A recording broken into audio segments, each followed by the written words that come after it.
할렐루야. 하나님의 크신 사랑이 이 새벽에 우리 가운데 가득한 줄 믿습니다. 오늘 우리는 요한복음 21장 15절로 25절의 본문을 통하여 실패에서 회복으로 라는 제목으로 하나님의 말씀을 함께 나누도록 하겠습니다.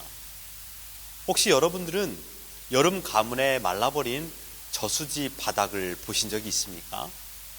쉽게 볼 수 없는 장면입니다. 그 많던 물들이 가뭄으로 줄어들더니 어느 순간 바짝 말라 저수지 바닥, 저수지의 부끄러운 바닥을 보여줄 때가 있습니다. 저수지의 진짜 모습은 가뭄이 들면 볼 수가 있다는 것이죠.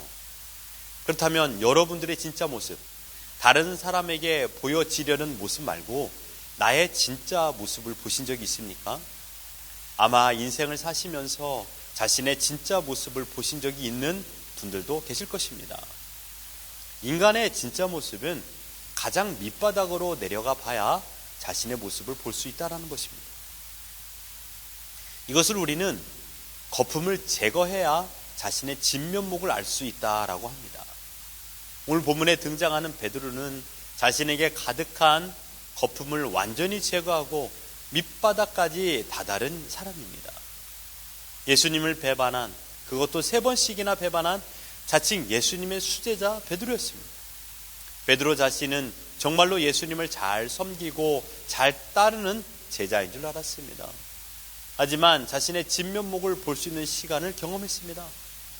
아마 이 시간을 경험하지 않았다면 자신이 얼마나 교만하고 어리석은 사람인지를 몰랐을 것입니다.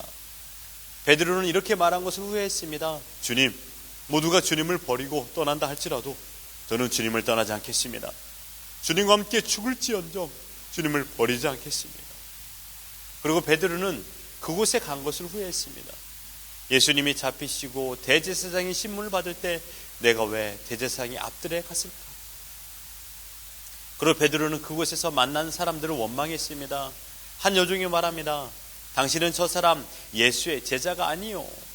또 다른 사람이 말합니다. 내가 봤는데 당신이 저 사람의 일행이 아니요. 마지막으로 다른 사람이 말합니다. 당신의 목소리와 얼굴 생미새를 보니 예수의 제자가 맞군요. 당신이 나에게 떡과 물고기를 나눠줬어요.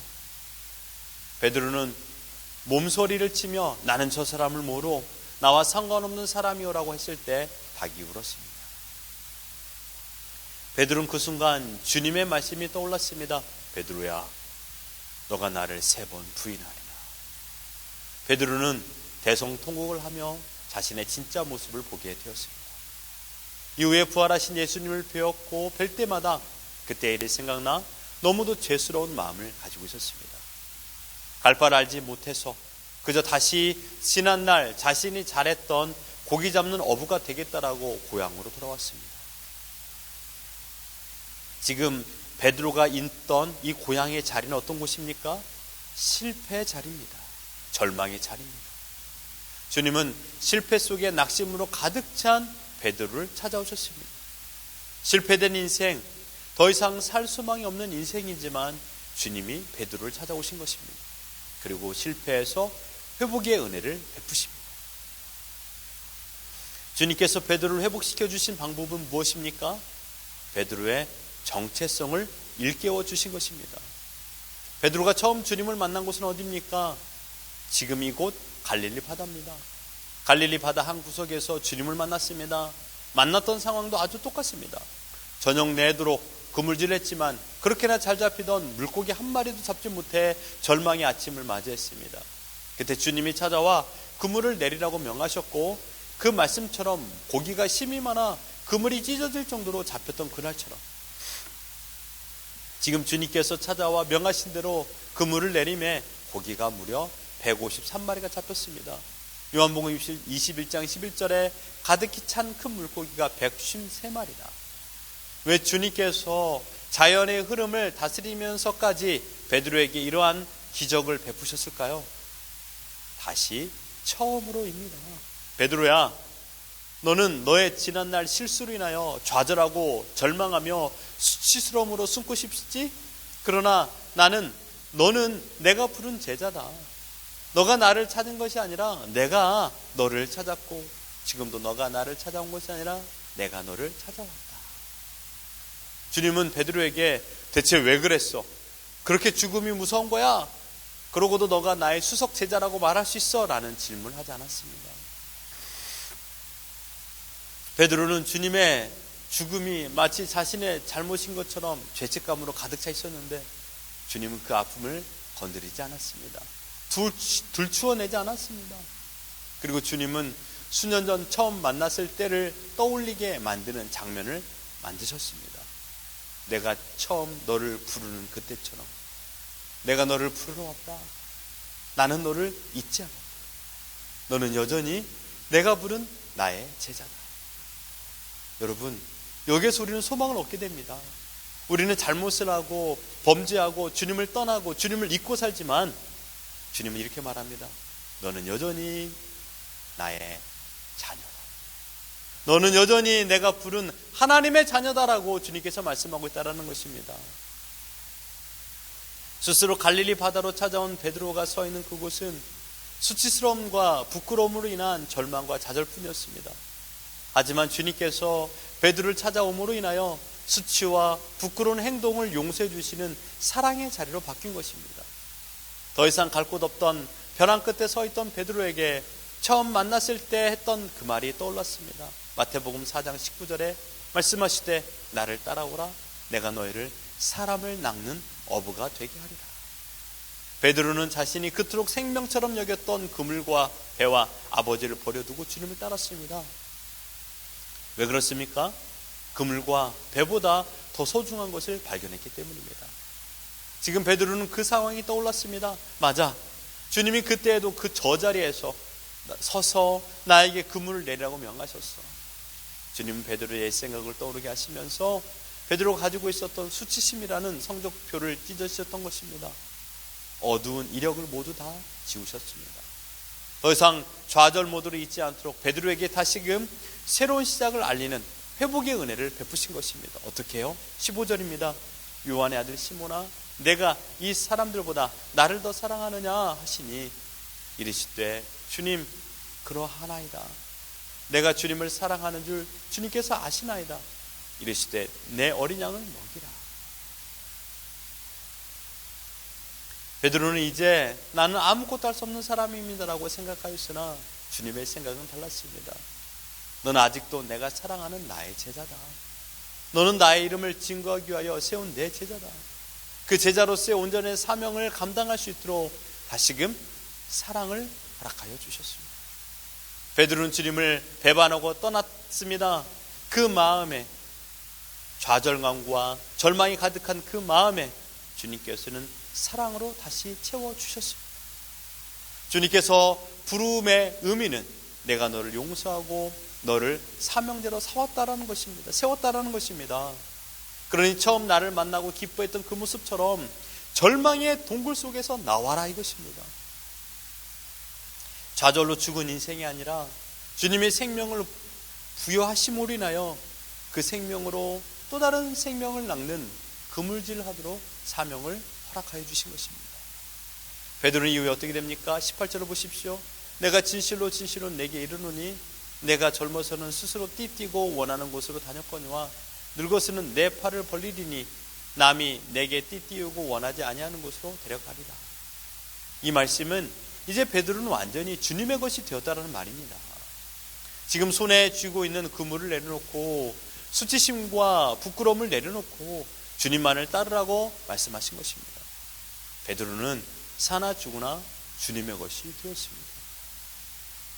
이후에 베드로는 로마 정부의 극악한 기독교 탄압 속에서도 초대교회의 리더가 되어 지치고 상하고 좌절과 절망 속에 있던 주님의 양들을 사랑으로 돌보고 사랑으로 먹이는데 온 힘을 다하게 됩니다. 철저하게 주님의 명령에 순종하여 30여 년을 사역하면서 이스라엘, 갈라디아, 갑바도기아, 아시아 그리고 비두니아에 복음을 증거하였고 노년에 로마에 들어가 복음을 증거하다가 전설에 의하면 베드로는 네로 황제의 기독교 박해가 극심하던 AD 64년에 순교를 당했다고 합니다. 그때 베드로는 예수님께서 십자가에 바로 매달려 죽으셨는데 내가 어떻게 똑같이 죽겠는가? 나는 거꾸로 달려 죽겠다라고 하여서 십자가에 거꾸로 달려 순교했다라고 합니다. 베드로는 인생의 밑바닥을 경험했습니다. 누구의 잘못으로 인한 결과가 아닙니다. 사기를 당한 것도 아닙니다. 육신이 아픈 것도 아닙니다. 자신이 주님을 배반함으로 말미암아 실패한 인생이 되어버렸습니다. 그래서 베드로는 자신이 갈 수 있는 오직 한 곳, 갈릴리 바다로 온 것입니다. 피할 곳이 아닙니다. 갈 곳이 없어서 마지막으로 찾아온 곳입니다. 어쩌면 이곳에서 죽기 위하여 온 것입니다.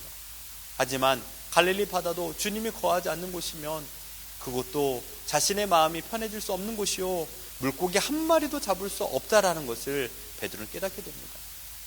어디를 가든지 절망의 현장뿐인 것이죠. 베드로는 회복 불능이라고 자신을 진단했습니다. 하지만 이 진단은 베드로 스스로가 절망 가운데 내린 진단입니다. 모든 것이 끝났다. 그냥 물고기를 잡으러 인생을, 그냥 물고기나 잡으며 인생을 마무리하자라는 마침표를 찍었습니다. 그러나 주님은 베드로의 생각에 동의하지 않았습니다. 예수님께서 부활하시고 요한복음의 기록에 세 번째 나타나신 이유는 제자들에게 예수님 자신의 부활의 확실성을 보여주기 위함이고, 또한 절망 속에 거하고 있는 베드로를 회복시키기 위함입니다. 주님은 베드로를 실패로 내버려 두지 않았습니다. 베드로의 실수에 대한 사랑의 용서로 회복을 허락하여 주셨습니다. 그래서 예수님께서는 절망의 바다까지 찾아오셨습니다. 그리고 소망의 바다로 인도하여 주셨습니다. 베드로에게 새 출발의 기회를 주신 것이죠. 사랑하는 성도 여러분, 우린 주님을 늘 배반합니다. 일이 잘 돼서 배반, 일이 잘 안 돼서 배반, 몸이 아파서 배반, 몸이 건강해서 배반, 부자여서 배반, 가난해서 배반. 사실 우리는 주님을 배반하지 않으려고 매일 발버둥을 치고 있습니다. 그러나 또다시 넘어지며 하루를 보낼 때가 많습니다. 그리고 우리는 매일 새롭게 시작할 수 있는 하루를 부여받았습니다. 그렇습니다. 우리가 예수 그리스도를 믿고 있노라면, 예수님이 나의 구원자라는 것을 믿는다라면 실패해서 회복으로 나아가는 것입니다. 어제 실패를 가지고 오늘을 살아가는 자들이 아닙니다. 하나님께서는 그러한 패배의식과 절망 속에서 살기 위한 오늘이라는 시간을 허락하신 것이 아닙니다. 육신의 아픔으로 인하여, 사업의 어려움으로 인하여, 여러 사람들과의 관계 어려움으로 인하여 우리는 이 모양 저 모양의 어려움 속에서 절망하고 좌절하면서 살고 있습니다. 진정한 소망은 내가 가지고 있는 것으로 인한 소망이 아닙니다. 하나님께서 허락하여 주실 때 비로소 진정한 소망을 소유하게 됩니다. 베드로를 찾아오신 주님은 지금 우리의 주님이신 줄 믿습니다. 베드로에게 회복의 은혜를 베푸신 주님은 지금도 우리에게 회복으로 소망을 허락하여 주십니다. 복잡하고 어려운 상황입니까? 아주 쉬운 방법이 있습니다. 모르면요, 어려우면 처음부터 다시 시작하는 겁니다. 주님께서 베드로를 처음 만났던 그 자리에서 다시 만나 주셨던 것처럼 여러분께서 예수님으로 말미암아 구원의 감격을 경험했던 그 처음부터 다시 시작하는 겁니다. 자주 말씀드립니다. 여러분이 스스로 마침표를 찍지 마십시오. 우리 인생의 마침표는 우리가 죽는 그날이 아닙니다. 하지만 우리가 죽는 그날도 마침표가 아니라는 거 아십니까? 쉼표입니다. 장소가 이동될 뿐입니다. 이 땅에서 천국으로 옮겨진 것입니다. 명심하십시오. 우리 인생은 내가 책임진 인생이 아닙니다. 하나님께서 책임진 인생입니다. 그러니 항상 행복할 수밖에 없습니다. 근심과 걱정이 없는 것은 당연합니다. 늘 웃음이 가득하고 기쁨이 넘칩니다. 왜요? 주님이 우리의 소망이 되어주시기 때문입니다. 사랑하는 성도 여러분, 혹시 실패로 인하여, 수치와 부끄러움으로 인하여, 육신의 고달픔으로 인하여 살 소망이 사라진 채 절망 속에 살고 계십니까? 그렇다면 오늘 베드로를 만나주신 주님을 소망하십시오. 그 주님은 지금 우리에게 회복의 은혜를 주셨습니다. 그래서 이 시간 예배를 드리고 하나님을 아버지로 고백하고 있습니다. 실패자의 모습으로 오늘을 살지 마시고, 원망과 불평으로 오늘을 살지 마시고, 회복의 은혜를 경험한 하나님의 백성으로 기쁨과 감사로 살아가는 우리 모두가 되기를 예수 그리스도 이름으로 축원합니다.